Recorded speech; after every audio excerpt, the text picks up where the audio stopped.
Fight fans, welcome back to Carlo Tardio MMA. Today, I got a special guest. My guest, top featherweight prospect on the regional scene. He's getting ready, co-main eventing a big LFA 228 card, taking out Carlos Tardio. He is the insurance man himself, insurance salesman, Mr. Amari Sengsavanh. Amari, what's up, my friend? How are you? Oh, I'm doing great, man. Just finished up my fight camp, actually. We had my last 3 rounds today, so it was a good camp and ready to go perform March 13th. Absolutely. Kind of crazy, man. You were just in action not that long ago, less than 2 months ago. You're able to take a big win. Are you enjoying staying active like this? Do you like that? Yeah, man. If you take a peek at my tap, you'll see when I'm active, I'm active. So every 2 or 3 months, I'm in the cage. I just love the sport. I love getting in there. That's the fun part for me. So, yeah, but I had a little bit of a dry spell. It's almost 2 years without a fight. It's just been a battle with injuries and fights falling out. And so now that I'm back in it, yeah, I'm trying to do something crazy. Just trying to stay active, get some recognition so I can get to the big show, you know? You know, you're such a fun and exciting fighter to watch. You're a very well-rounded martial artist. It's kind of crazy. You've only been competing since amateurs, listening to apology, since 2022. And in that, you didn't compete for about 2 years, though. So what you've done in a short time frame is very impressive. But what I think is most impressive of it is you're showing how well-rounded you are. I mean, we're seeing great victories by knockout. You also got that grappling. You also can choke guys out on the mat. For you, how important is it to try to get as well-rounded as possible? Super important. I mean, being in the bantamweight division, if you just watch the top guys in the UFC right now, there's no weak spots. They can do everything, right? And that's always exciting to me too. You know, I want to be one of the best to ever do it. And so, yeah, got to be well-rounded in there. I want my opponent to just not feel comfortable anywhere. So, yeah, got to be well-rounded, and I'm in a great gym to get that done too. So. You know, obviously you're in the MMA lab. I mean, there's so many top prospects in there. You got Abdullah over at Fury killing it there. Obviously, so many good UFC guys. You got Mario Bautista out there. You got Jackson McVeigh out there. Kyler Phillips out there. Marcus McGee. What drew you to that gym? All that. It's a dream come true. And to be honest with you, actually, do you know who Joe Riggs is? Joe Diesel Riggs. Joe Diesel Riggs, of course. Yeah, old UFC legend. So I was living in Montana at the time, selling insurance, just looking to meet people. I joined an MMA gym, and that's actually where I met Joe Riggs when I first started this whole adventure. He's actually the one who introduced me to the lab because he's originally from Arizona, so he knew all those guys. He was just happened to be in Montana the same time that I was there. So it's a total just kind of like twist of fate things. But yeah, I was super happy to be here. Ever since I moved over here, all the guys have just been super welcoming. They welcomed me, my family. I love the head coach, John Crouch over there. And so, dude, we're living the dream over here, man. You know, some other fighters with roots from Montana, I believe Sean O'Malley, Tommy McMillan also come from that area. Yeah. I think even Tommy was even the small town that I was in, just happened to be like Great Falls. And so, yeah, Montana's pushing out some great fighters, man. Those guys love to fight over there in Montana. They just love it. It's a bunch of blue collar workers. They'll go work in like construction all day, and then they'll go train and then go fight every once in a while. So there's some tough cookies in Montana. Absolutely. You know, in this day and age, martial arts has become one of the most mainstream sports. Obviously, the UFC, a big part in that. So many people are watching now, man. I first started watching first season of The Ultimate Fighter back in like 2005. And at that time, I mean, it wasn't legal everywhere. People thought like if you did this, you were crazy and this wasn't a sport. It was barbaric and people call it human cockfighting and all this. Yeah. Now we're at a place, so many people are watching it, yet so many people don't realize the life of a professional fighter. You know, I think they look at the big names in the UFC, the McGregors, the Joneses, the Habibs. They see the fame, the fortune, the girls, all this stuff. When you're battling it on the regional scene, man, you're not making Conor McGregor money. You're staying up late. You're waking up early. A lot of guys work. Guys have kids. It's hard to have kids. It's hard to have a wife. You sacrifice every day, maybe for the chance to be like the top 1% who do this to make it to the UFC or the PFL. You've been doing this for a while now. Obviously, you work, you have a kid, you balance all these different things. What's made you stick with it? It's just the whole process. I fell in love with the process. You know, the payment, we say, is in the process. And you're exactly right. I mean, I wake up, I got my business, I'm a husband, I got 2 kids, I'm training to be, you know, the best in the world here, going to the UFC. And so I'm pretty much accounted for from the day that the hour that I wake up until the hour I go to bed.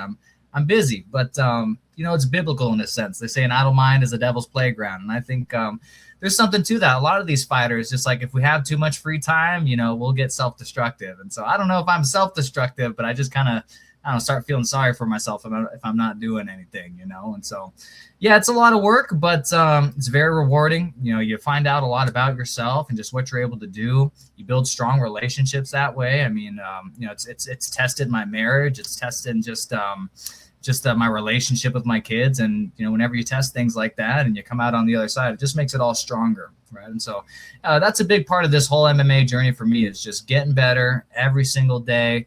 You know, I think MMA is like the ultimate gauntlet. You know, there's no hiding. It's just, you know, when you're out there on the mat, I mean, it's the truth. You know, you either put in the work or you didn't. And so it's going to show. And so I'm just doing everything I can to make sure that when I am out there on stage, that things go my way. You know, it's really interesting, your day job being an insurance salesman. Obviously, in that line of work, I mean, it's a lot of hustling. It's grinding. It's making things happen. It's finding leads, making connections. I think the fight game is kind of like that, especially in your regional scene. I mean, you're fighting to capture an audience. You're fighting to get fights. You're trying to grow yourself, grow your brand. Do you find parallels between the two? 100%. You got a keen eye, Carlo, and I'm going to write a book about it one day, because there are. It's totally, being a fighter is unlike any other sport in the sense of, like, it's entrepreneurship as well. You're running a business, right? And so, you know, insurance, I mean, so many parallels, just making a good first impression, making sure you're, you know, providing value with every interaction that you're having, you know, follow up, just being someone that people want to do business with in the first place. So there's a lot of parallels between, you know, the insurance business and fighting for sure. And yeah, I'm telling you, I'm going to write a book about it one day. If anyone's I don't know if anyone's going to buy it, but, you know, that's on my bucket list there. Do you feel that fighting is more mental than it is physical? 100%. Absolutely. No question about it. I mean, we see all the time in gyms, you know, you can have this guy come in and he's got all the athletic ability in the world, but maybe they're a head case, right? And then, you know, maybe vice versa. Maybe they're not super great athletes, but, you know, they're super sound mentally. And, you know, in a sport like that, there's so much pressure. There's so much just on the line for that short period amount of time when you're actually in the cage. And so you definitely got to be in the right headspace to handle it. Absolutely. You've already won a title here on the regional scene for Rough. You know, what was that like to add that to your resume?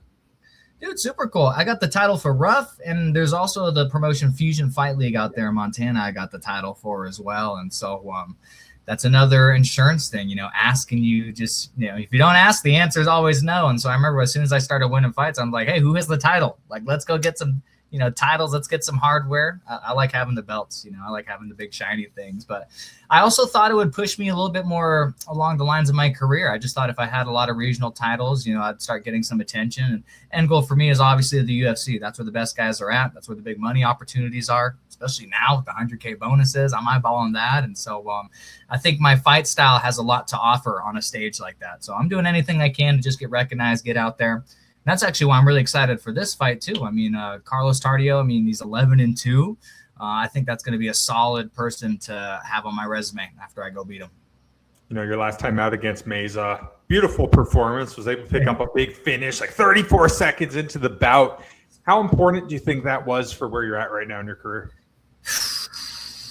To be honest, I don't know. I don't think it was that important. That was just me trying to get back in there. And props to him. I mean, he stepped up. There were so many people that fell out. I was actually supposed to fight somebody else, and he pulled out like 2 weeks before, and he stepped up. And so, you know, nothing against him, but his record like wasn't the best. I think he was like 8-8, you know, just stepping up. And, you know, it was kind of the first hiatus that I've had, you know, in my career when it comes to fighting. And so there's questions about ring rust and things like that. And I was never too worried about it. And so it was great to just get back in there, but I don't think it did a whole lot for me in my career. I mean, it was a cool highlight. I mean, I went out there, I threw a flying knee right off the bat, got a finish in 30 seconds. That was the plan. I just thought if I had threw a lot at him in the beginning, I just knew he would get overwhelmed. And so, you know, after that fight, I think that's a big reason why I'm fighting already, is just like, dude, I have fun when I got a good dance partner. You know what I mean? When I got someone in there, they're legit. That's when I really get to show off my skills, what I've been working on, and people get to see a little bit more of the brains behind the operation, as opposed to just going out there and,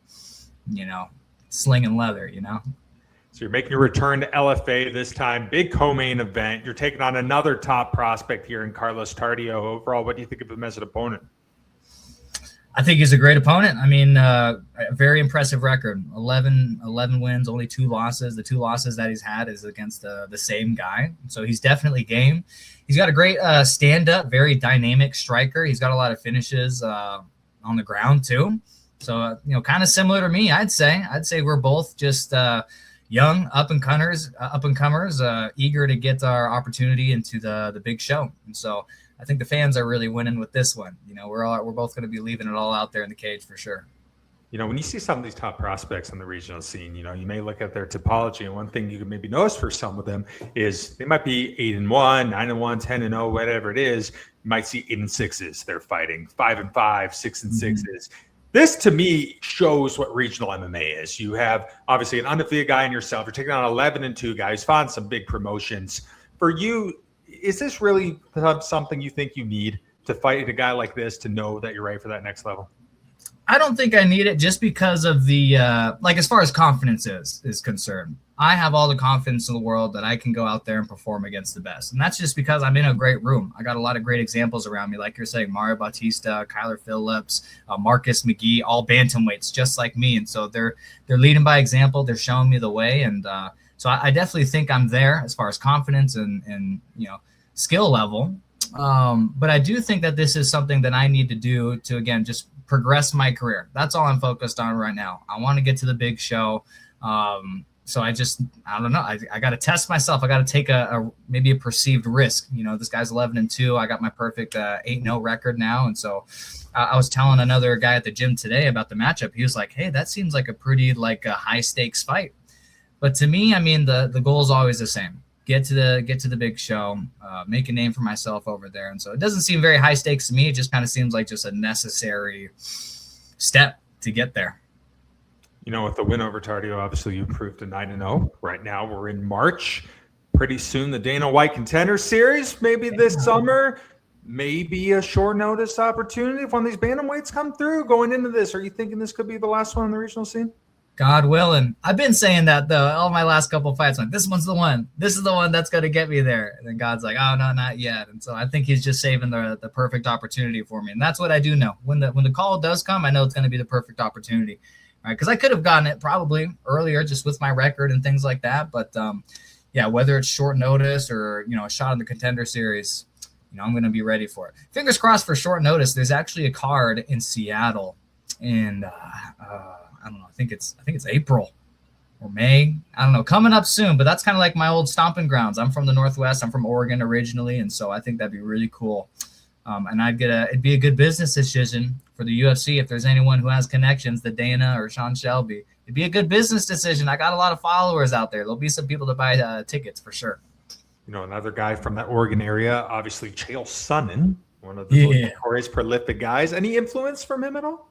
Oh, I love Chael. 100%. Just as far as how good of an entertainer he was. And one thing that really stuck out to me, and he said this himself, is he never uses 4-letter words. He was able to talk so much smack, but not use any curse words. And that inspires me today because I kind of have not the best vocabulary. So it's something I'm always thinking about when I'm doing interviews like this or if I'm on the mic. And so, yeah, absolutely. I love the show part of it. That's one thing that I wasn't expecting when I started doing this stuff was falling in love with the crowd and just the whole spectacle and the show. But I play into that. And if you've seen some of my walkouts, I like to have fun out there. I'm thinking about having something fun planned here for the LFA. I'll see if they let me do it. I know they're a pretty professional organization. So, but we'll see. We'll see. The LFA, obviously a promotion that's been around for so long. You look at some of the greatest fighters do it. Some of the greatest guys in the UFC right now all come from the LFA. For you to be able to be the co-main event on this card, is that pretty cool? Dude, I was so stoked. I was really surprised, actually, because if you look at some of the other guys on the card, there's some top talent on there. Jacoby Jones, he used to be the champion for them. So I thought for sure, at the very least, they're going to put him co-main. Alec Lorenz from our gym as well. He had a fight on the Contender Series. So I thought he would be above me for sure. And so when I saw that they announced that I was a co-main event, I was ecstatic. I was on top of the world. And so, and I'm going to make sure that they don't regret that decision. I know there's going to be a lot of eyes on me. So I see that as a huge opportunity to go out there and just show people what I got. So I'm eager, man. I've been working hard. I just got to get in there now. I really think you're the best example of a true showman. I mean, you mentioned you have fun with the walkouts. You're really good in interviews. You're good on the mic. You're a lot of fun to watch fight. You feel like you're going to become a really big fan favorite if you're not already. Yeah, dude, 100%. That's the goal. That's the goal. And there's a life after the UFC that I plan to have. We can't fight forever. And so I'm definitely going to use this platform to just gain as much influence as I can so that, when I have a message to say to people, I hope people listen, right? And I can have an impact on the world that way. So 100%. There's so many fans who watch this sport now. And I think in today's day and age, we have developed a term. It's called the casual fan. And don't get me wrong, every fan is good for the sport. We need as many eyeballs as we can on it. Sometimes you're at the fights, you might hear twist them and the you might read some stuff, see some crazy comments. For you, do you just try to have fun with it? I always try to have fun with it, and that's another thing about the insurance business. You learn a lot about just people and how they are. And so, as far as casual fans, I get people in my DMs even now in the regional scene. I got some guys from like Bolivia, from Carlo Tardio, like talking smack to me. When I had that Emran, he was from Afghanistan. So I had some, Afghanistan people, in my DMs talking a bunch of smack. It doesn't bother me at all. I'm having fun with it. I'm just going to focus on me and my message and what I'm doing. In the end, I'm the guy out there doing stuff, so I'm not too worried about what other people got to say about it. For the most part, I think casual fans understand what's going on at this point of fighting. They realize guys are trying to get fights, go in the UFC, to get bigger fights, to win belts and all that. But I think very few people understand the fight outside the fight. And to me, that's a fight not to have to clock in at 9 o'clock in the morning, clock in at 5. That's a fight to secure financial freedom. That's a fight to live life on your terms, not follow societal norms, create a message, create a platform, and make something that you can be proud of at the end of the day. For you, has this been a big part of your journey? Yeah, you bring up a really good point. Being in the realm of finance, I see that just the way that things are right now, it's like you can either get caught in a 9 to 5, and it's just really hard to do anything significant, no matter how good of a job you got. You know what I mean? So the things that I want to do, the impact that I want to have, the life that I want to provide for my family, I don't see it happening through any 9 to 5 or anything like that. I gotta make some big money, and I gotta make it quick. And so, this is just one of the vehicles that I see that, I can use my talents to go out and do that. So absolutely, that's on my mind. For me, one of my favorite things about martial arts, it's the values, it's the lessons, it's the discipline involved in it. I've had guys on this show tell me when they first started, they're going down a bad path. Mixed martial arts provided guided structure in terms of the husbands they are today, the fathers they are today. For you, how have you grown and evolved from competing in martial arts? It's hard to encapsulate, man, because there's just so many different avenues, so many different things. We're tested in so many different ways. Like you said, there's the mental part of it. There's the pressure. Can you handle that? And, with a fight within a week, like here's something I'm dealing with. It's, working on just staying present with my family, with my kids. If I could have something like the biggest fight of my life happening, just next weekend, and I can stay present with my family right now and stay present with my kids, that's just going to make me stronger to handle more pressure, for greater challenges. They say life doesn't necessarily get easier. We just get tougher. Right? And I know I said this earlier, but that's why I think MMA, martial arts, is just such a great gauntlet, because it's going to test you in so many different avenues. And, it's kind of easy to track, on if you're passing these tests or not. So, yeah, that's what it's all about for me. So I'm really enjoying it. What do you want your kids to take away from this journey? What do my kids take away from this journey? What do you want them to take away? What do you want them to learn from your experience in this? Yeah, I just want them to see that, no matter what it is that they want to do, that if you work hard, like you can get it done. And I want them to see that, it's not always going to be perfect. It's going to be tough, and there's going to be sacrifice. But if it's something that you're passionate about and you're willing to go through all that, like you can get it done. Right? And that is one of the things I'm most excited about. That's one of the things that keeps me most motivated, as I know that, my boy's watching. He's about to turn 3 years old here this year. I got my baby girl now, and I know that they're watching. They see everything. So, yeah, I definitely want them to, see a good example. Does your son have an idea of what you do? Does he get it? I think so. This fight, I think, is going to be his first fight that he sees me fight where he's like kind of like a conscious human being and can understand what's going on. But, he shows up to the gym with me a lot. And so he understands like what fighting is, like when it comes to like sparring and stuff and training. But, in there in the cage, it is kind of different, and so I know people have their different opinions about that. And like, hey, should you bring your kids to the fight? That's part of it. That's part of it. And that's the thing. Another interesting thing about MMA to me that really just, I don't know. It's so similar to just life in the sense like you can do everything right in your camp. You can do everything right, do all the extra sprints, all the extra work, train super hard, but a fight's a fight, and there's always that puncher's chance, right? Things could not go your way, and I think that's very similar to life. You know what I mean? So if they show up to the fight and they see daddy get knocked out, I don't think that's a necessarily terrible thing. Maybe a little traumatizing. I don't know. I hope not. But that's life. That's life. And so life is traumatizing. So we got to make sure my kids tough enough to deal with that. So that's the way I look at it. Absolutely. Before we wrap up here, I want to go through some big fights coming up. I want to get your predictions. Who's going to win some of these big matchups this weekend? We got a banger in the UFC, a crazy main event here. We got Chucky Olive, Charles Oliveira taking on Max Holloway once again, BMF title. Who wins it? I got to give that one to Max. I'm a big Max Holloway fan. I love his style. He's the daddest man on the planet as well, so I'm a big fan of that. And so I know Oliveira's a dad too, but Max really plays into it. So he's a great guy. I think he's like a great role model for people to look up to. Again, not that Charles isn't. This is like one of those things where you don't want either guy to lose, but I think Max takes this one for sure. In a couple of weeks, we got a big 145 title or 145 contest. It's Movsar Evloev, Lerone Murphy, two undefeated guys. Who wins it? You know what? This is like the thing with MMA. There's like the guy that you want to win and then who you think is going to win. I'm voting for Leon Murphy just because, he's the striker and, he has a lot of fun in there. But, the other guy's pretty tough too. So we'll see. We'll see. Absolutely. Another one that just got announced, Yuri Prochazka taking on Carlos Ulberg, that vacant 205 title. Who wins that? Yeah. That's a tough one. I don't follow those guys a whole lot. I do know Yuri. I haven't seen a whole lot of Carlos Ulberg.